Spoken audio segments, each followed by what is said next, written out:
Quel smartphone acheter pour cette fin d'année ou ce début d'année scolaire? Alors je sais que c'est pas évident, on a tellement de choix, tellement de marques de tous les côtés dans tous les magasins que choisir un smartphone aujourd'hui devient très compliqué. Alors c'est pour ça que j'ai réalisé cette vidéo de mon top 5 de smartphones que je conseillerais à acheter à mon entourage, à des amis, enfin bref. Si on me demande sur internet ou sur Instagram, je vous conseillerais ces smartphones là. Bon, je vous ai fait un top par ordre de prix, des 200, 400, 600, 800, sinon on s'en sort plus. Et bien sûr, je vous ai rajouté quelques petites options au cas où le modèle ne vous plaît pas. J'ai pensé à tout.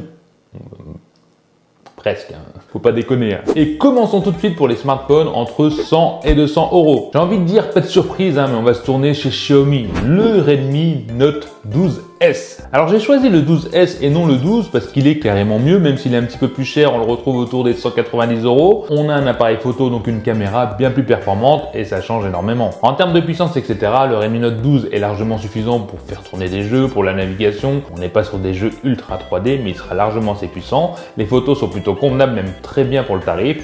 Et ça reste le smartphone coup de cœur à utiliser. Les seuls défauts de chez Xiaomi, c'est qu'on peut avoir certains bugs de temps en temps, une mise à jour qui est limitée. Mais dans cette vidéo, je vous parle que des smartphones qui ont moins de 12 mois. Bien sûr, on pourra aller sur des smartphones bien plus vieux qui sont peut-être mieux.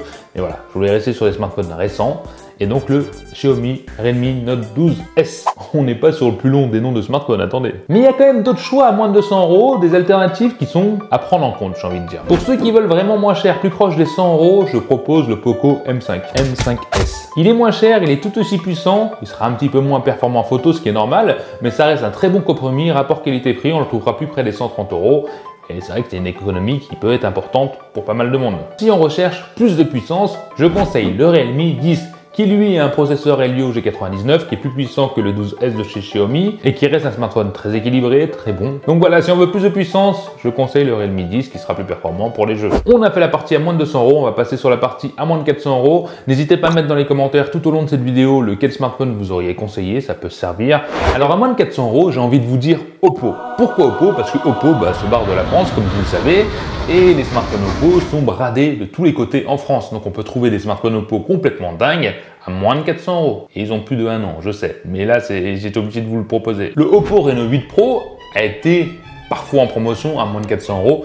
Et à ce prix-là, c'est une pépite, vous ne trouverez pas mieux. C'est vraiment le smartphone de dingue. Il y a même le Oppo Find X5 qui est en ce moment sur un site proposé sur Deallab à moins de 400 euros. C'est le smartphone à acheter. Si vous avez 380 ou 400 euros à mettre dans un smartphone, on est sur un smartphone haut de gamme de l'année d'avant, c'est une tuerie. Après, Oppo faisait des mises à jour jusqu'à 3 ans, il est encore bon.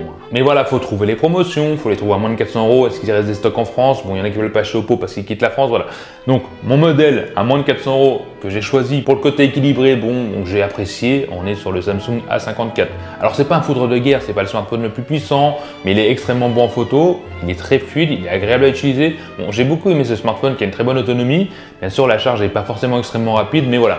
Dans la globalité, le Samsung A54 est un très bon smartphone que je conseille à beaucoup de monde. Je pense pas qu'on peut être déçu. Pour ceux qui recherchent plus de puissance, qui veulent vraiment un truc brut de pomme et qui sont pas forcément tirés par les grosses marques, allez voir le Poco F5. Alors là, on est sur une bête de puissance, mais un monstre. Si vous êtes un gamer et que vous avez 400 balles, même moins, parce qu'il vaut moins de 400 balles, le F5 est une tuerie. Il fera tourner tous les jeux facilement, c'est magique. Bon, après, niveau photo, c'est pas le meilleur, ça veut pas dire qu'il est mauvais, ça veut juste dire qu'il est moins bon que Samsung, un petit peu normal. Après, si on recherche un smartphone plus discret, léger, et qu'on n'est pas forcément fan de Samsung, je conseille le Xiaomi 13 Lite, qui est un très bon smartphone, qui prend des belles photos, qui est petit, léger, moins cher. Voilà, c'est un smartphone équilibré. Si vous n'aimez pas Samsung, c'est un bon choix. Et il y en a encore un. Si vous cherchez vraiment le smartphone, genre à plus de 200 euros, mais 230, vous avez un peu plus là, 229 euros, allez chez OnePlus. Le OnePlus Nord CE3 Lite vaut en ce moment, quand je fais la vidéo, sur Rakuten à 229 euros.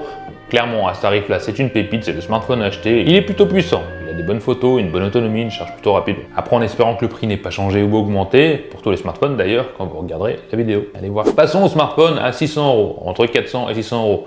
Le premier, celui à choisir, et pourtant je suis pas trop d'accord avec mon choix, ce qui est très bizarre, mais le Pixel 7. Parce qu'au début, le Pixel 7 avait pas mal de bugs. Normalement, ça a été mis à jour. Bon, je l'ai plus en ma possession, mais de ce que j'ai pu chercher, le Pixel 7 s'est amélioré. Parce que c'était pas tout gagné au début, mais c'est vrai qu'un Pixel 7 niveau photo, gestion, bon, Android, c'est vraiment une pépite. Vous ne trouverez pas mieux en photo à ce tarif-là, à moins de 600 euros que le Pixel 7. Bon, alors, faut vraiment être très doué. C'est un smartphone qui est pas parfait. Il a une autonomie pas terrible, il a une recharge plutôt, même beaucoup lente. Voilà. Mais je conseille quand même ce smartphone pour les personnes lambda qui veulent un smartphone équilibré, qui va durer dans le temps et qui prend des belles photos tout le temps. Après, pour les personnes plus exotiques qui veulent plus de puissance, c'est pas forcément des grosses marques, même si c'est des grosses marques que je vais proposer, on est sur le Poco F5 Pro. Là, truc de malade, le truc est extrêmement puissant, avec un écran WQHD+, un MOLED, bon, on est sur un smartphone pour les gamers qui fera tourner tout pendant des années et qui vaut moins de 600 €. Bon, après, si vous avez peur du Pixel 7, vu les bugs, etc., je vous conseille d'aller chez le Motorola. On a le Edge 30 Ultra, qui est le smartphone équilibré par excellence. C'est l'ancienne gamme de chez Motorola, bon, qui est une pépite malgré tout pour le tarif, il fonctionne bien, qui fait des belles photos.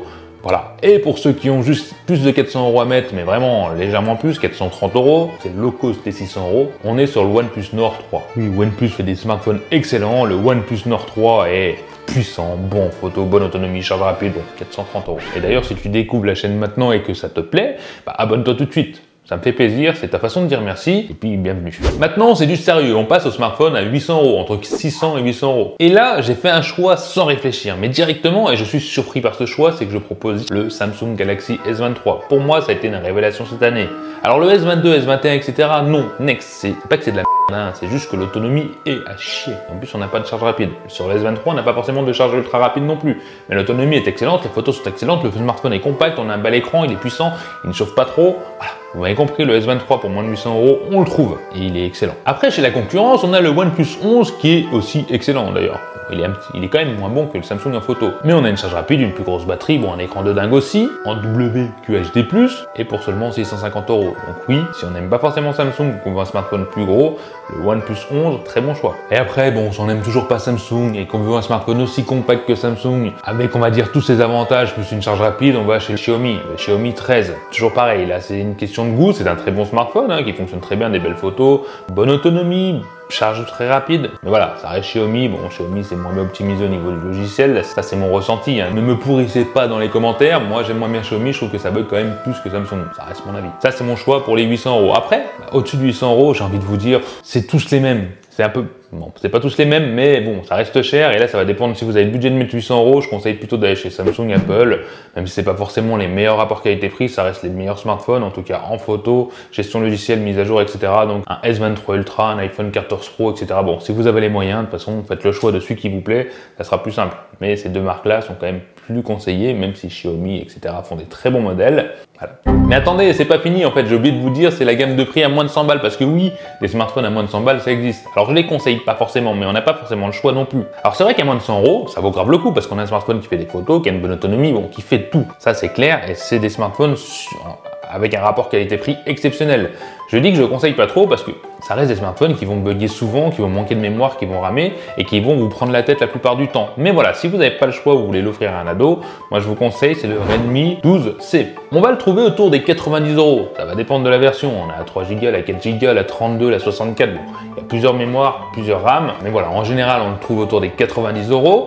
Lien en description.